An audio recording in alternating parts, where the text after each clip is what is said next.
നിമ്മിയാണ്. അപ്പോൾ ഞാൻ തംബ്നെയിലിൽ പറഞ്ഞ പോലെ അമ്മയുടെ തിമിര ശസ്ത്രക്രിയ.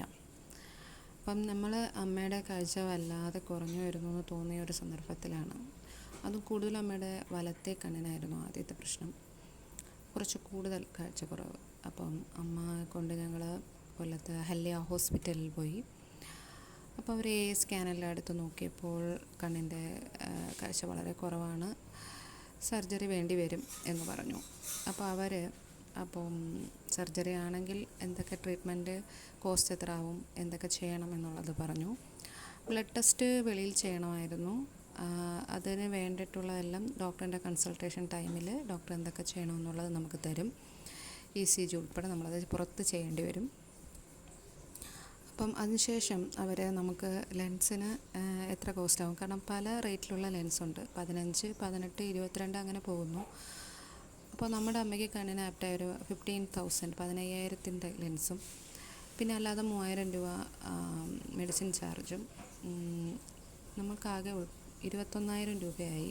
അത് എക്സ്ട്രാ അല്ലാത്ത ചിലവെല്ലാം കൂടെ ചേർന്നാണ്. എല്ലാവർക്കും അങ്ങനെ ആവണമെന്നില്ല. പിന്നീട് ഞങ്ങൾ അമ്മയെ ഒരു 3 ദിവസത്തേക്കുള്ള മരുന്ന് നമ്മൾ ഡേറ്റ് തരും. അതിനുള്ള ബ്ലഡ് ചെക്ക് ചെയ്തിട്ട് കൊടുത്തതിന് ശേഷമേ ഡേറ്റ് തരൂ. നമ്മളന്നേരം ആദ്യം പോയി ബ്ലഡ് ചെക്ക് ചെയ്തു. ബ്ലഡ് ചെക്ക് ചെയ്തപ്പോൾ നമുക്ക് എങ്ങനെയാണ് ഫിറ്റ്നസ് ഉണ്ടോ എന്നറിയാൻ വേണ്ടിയിട്ടാണ്. ബ്ലഡ് ചെക്ക് ചെയ്യുമ്പോൾ നമുക്ക് അഥവാ ഷുഗറോ എന്തെങ്കിലും കൂടുതലാണെന്നുണ്ടെങ്കിൽ അവർ കുറച്ചും കൂടെ അതൊന്ന് നോർമലൈസ് ചെയ്തിട്ട് വരാൻ പറയും. അപ്പോൾ അമ്മയ്ക്ക് ഭാഗ്യത്തിന്, അമ്മ ഡയബറ്റീസ് പേഷ്യൻ്റാണ്, പക്ഷേ ഭാഗ്യത്തിന് അപ്പോൾ അമ്മയ്ക്ക് നോർമലായിരുന്നു. അപ്പോൾ അവരൊരു ഡേറ്റ് തന്നു. ബാക്കിയെല്ലാം ചെക്ക് ചെയ്തതിന് ശേഷം നമ്മൾ 2ാം പ്ലാറ്റ് എടുത്തു. നമ്മുടെ ഒരു സൗകര്യം പോലെ നമുക്ക് പൈസയൊക്കെ ഒത്തതാണെങ്കിൽ നമ്മളപ്പോൾ. അതിനോടൊപ്പം ഞാനൊരു കാര്യം പറയുകയാണെങ്കിൽ, വീഡിയോ വളരെ സ്ലോ ചെയ്താണ് എടുത്തത്, കാരണം ഇത്രയും കാര്യങ്ങൾ പറയണമല്ലോ. അപ്പോൾ നമ്മൾ പോയി സർജറിയുടെ ടൈമിന് 3 ദിവസം മുമ്പ് ഒഴിക്കേണ്ട മരുന്നും ടാബ്ലറ്റും തരും. മരുന്ന് നമ്മൾ 3 നേരം നല്ല രീതിയിൽ ഒഴിക്കുക, കറക്റ്റായിട്ട് അത് ഒഴിക്കുക. അതിനുശേഷം 3 ദിവസം കഴിഞ്ഞ് നമ്മൾ സർജറിക്ക് ചെന്നു.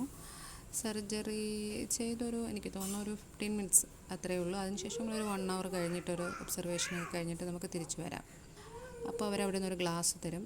ഗ്ലാസ് ഉൾപ്പെടെ എന്ന് പറഞ്ഞാണ് നമ്മൾ ട്രീറ്റ്മെൻറ്റ് കോസ്റ്റ് വരെ 100 രൂപയുടെ ഒരു ഗ്ലാസ്സാണ്, വെള്ള വൈറ്റ് കളർ ട്രാൻസ്പെറൻറ്റ്. എന്നിട്ട് മുഖത്ത് തുടയ്ക്കാനുള്ള വൈപ്പ്, ആ കണ്ണിന് ചുറ്റും തുടയ്ക്കാനുള്ള, കാരണം അത്രയും നേരം അത് നമ്മളിങ്ങനെ ഒട്ടിച്ച് വെച്ചിരുന്നില്ല, അത് മാറ്റിയിട്ട് ഗ്ലാസ് വയ്ക്കുമ്പോൾ അത് വൈപ്പ് വെച്ച് തുടയ്ക്കണം. പിന്നെ കണ്ണ് നമ്മളതിന് ശേഷം കണ്ണ് ഈ ആഫ്റ്റർ സർജറിയാണ് നമ്മൾ സൂക്ഷിക്കേണ്ടത്.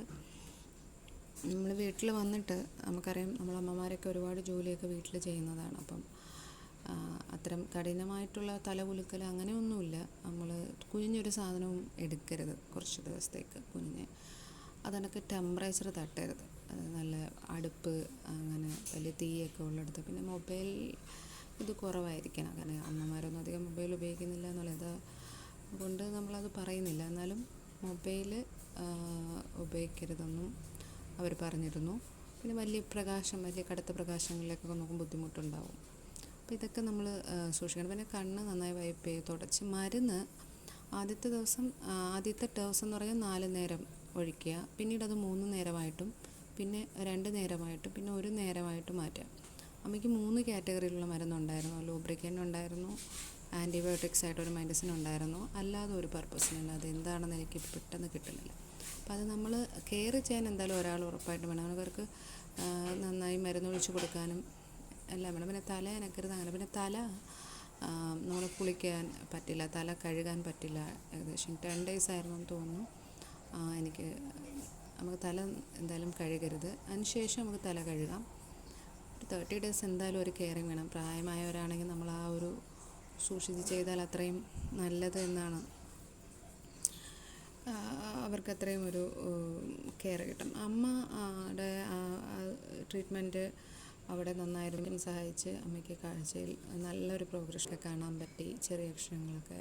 പക്ഷെ നമ്മുടെ ലെഫ്റ്റ് ഐയും അതുപോലെ തന്നെ കണ്ടീഷൻ വളരെ മോശമായിക്കൊണ്ടിരുന്നത് കൊണ്ടാണ് ഞങ്ങൾ ഇപ്പോൾ കൊണ്ടുപോകുന്നത്. കാരണം ഈ ഒരു ഐ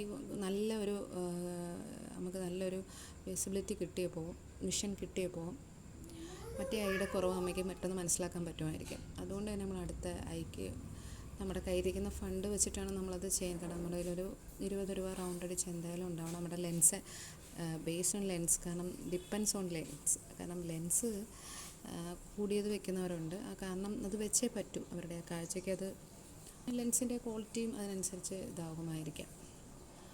അപ്പോൾ അത് നമ്മൾ ചെയ്തു. അടുത്തത് ചെയ്യാൻ വേണ്ടിയിട്ടുള്ള ഡയബറ്റീസ് വളരെ എന്ന് പറഞ്ഞൊരു കൂടുതലാണ്, കാരണം ഡയബറ്റിക്സ് അമ്മയ്ക്ക് 172 ഉണ്ട്, അത് കൂടുതലാണ്. HbA1c കൂടുതലാണ് ടോട്ടൽ.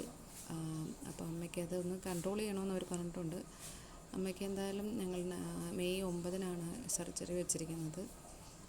അപ്പോൾ അത് ചെയ്യാനായിട്ടുള്ള കൺസൾട്ടേഷൻ. അപ്പോൾ ഞങ്ങളിന്ന് ഹോസ്പിറ്റലിൽ പോയപ്പോൾ ഡോക്ടർ ഉണ്ടായിരുന്നില്ല, പക്ഷേ അവർ ഡേറ്റ് തന്നെ ഫിക്സ് ചെയ്തു. ഷുഗർ കൺട്രോൾ ചെയ്യാൻ പറഞ്ഞിട്ടുണ്ട്. അമ്മയ്ക്ക് അറിയാലോ, ഷുഗർ ഉള്ളവർക്ക് എന്തായാലും ഷുഗർ നിയന്ത്രിക്കാൻ വളരെ ബുദ്ധിമുട്ടാണ്. അപ്പോൾ എനിക്ക് പറയാനുള്ളത്, നമുക്ക് ഈ നേത്ര തിമിര ശസ്ത്രക്രിയ എന്ന് പറയുമ്പോൾ വലിയ രീതിയിലൊന്നും പേടിക്കേണ്ട കാര്യമൊന്നുമില്ല. നമ്മൾ അവർക്ക് വളരെ സമാധാനമായിട്ട് ചെയ്ത് തീർത്ത് പെട്ടെന്ന് പോകാൻ പറ്റുന്നൊരു ഇതാണ്. പക്ഷേ നമ്മളൊരു ആഫ്റ്റർ കെയറിങ് നന്നായിരിക്കണം. കണ്ണായതുകൊണ്ട് അതൊരു വലിയൊരു കിടപ്പ് രോഗിയെ പോലെ പരിഗണിക്കുകയൊന്നും വേണ്ട, അവർക്ക് എന്ത് വേണമെങ്കിലും ചെയ്യാം. ഡയബറ്റിക് ആണെങ്കിൽ കുറച്ച് ശ്രദ്ധിക്കേണ്ടി വരും എന്നുള്ളതാണ്. അമ്മ ഡയബറ്റിക് ആയതുകൊണ്ടാണ് നമ്മൾക്കൊരു ഭയം ഉണ്ടായിരുന്നു അമ്മയ്ക്ക് അത് എത്രത്തോളം. പക്ഷേ അമ്മയ്ക്ക് എന്തോ അത് നന്നായി വന്നു. നമ്മളും കൂടെ ശ്രദ്ധിക്കുക. അപ്പോൾ ഈ കണ്ണും ഇതുപോലെ ചെയ്യണം, അതും സക്സസ്സായി നന്നായി വരുമെന്നാണ് ഞങ്ങൾ ആഗ്രഹിക്കുന്നത്. അപ്പം എല്ലാവരുടെയും പ്രാർത്ഥന വേണം. അപ്പോൾ ഈ വീഡിയോയിൽ നിങ്ങൾക്ക് എന്തെങ്കിലും ഒരു സംശയം ഉണ്ടെങ്കിൽ കമൻറ്റ് സെക്ഷനിൽ പറഞ്ഞാൽ മതി. ഞാൻ പറഞ്ഞതിൽ എന്തെങ്കിലും മിസ്റ്റേക്ക് ഉണ്ടെങ്കിൽ അതും പറയാം. അപ്പോൾ എൻ്റെ ചാനൽ കണ്ടിട്ട് നല്ലതാണെങ്കിൽ സബ്സ്ക്രൈബ് ചെയ്യുക. Thank you so much for watching my video. Okay.